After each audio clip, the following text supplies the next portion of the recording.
தமிழக வெற்றி கழக மாநாட்டில் தாவேகாவுடைய பொதுச் செயலாளர் என் ஆனந்த், துணை பொதுச் செயலாளர் சிடிஆர் நிர்மல்குமார், அவரை தொடர்ந்து புதிதாக பொதுச் செயலாளர்களில் ஒருவராக இணைந்திருக்கக்கூடிய திரு அருண்ராஜ் உள்ளிட்டோர் உரையாற்றி வருகிறார்கள்.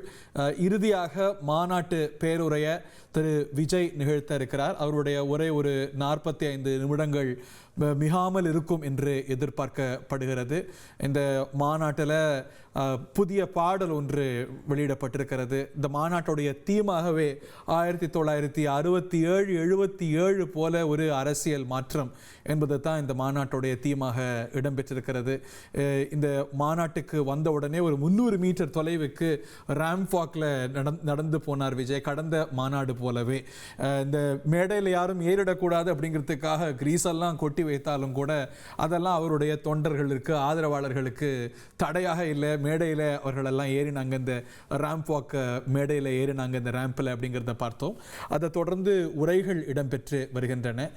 இந்த கட்சியுடைய முன்னணி தலைவர்கள் உரையாற்றி வருகிறார்கள். இறுதியாக திரு விஜய் இந்த மாநாட்டில் விழா பேருரை ஆற்றுகிறார்.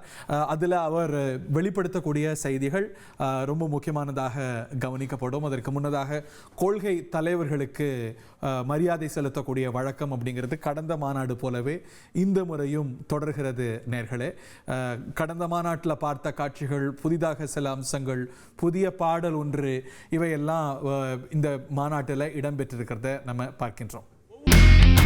இனி செல்லும் இடமெல்லாம் செய்தி. தந்தி டிவியின் வாட்ஸ்அப் சேனலை ஃபாலோ பண்ணினா செல்ல இருக்கும் இடமெல்லாம் செய்தி.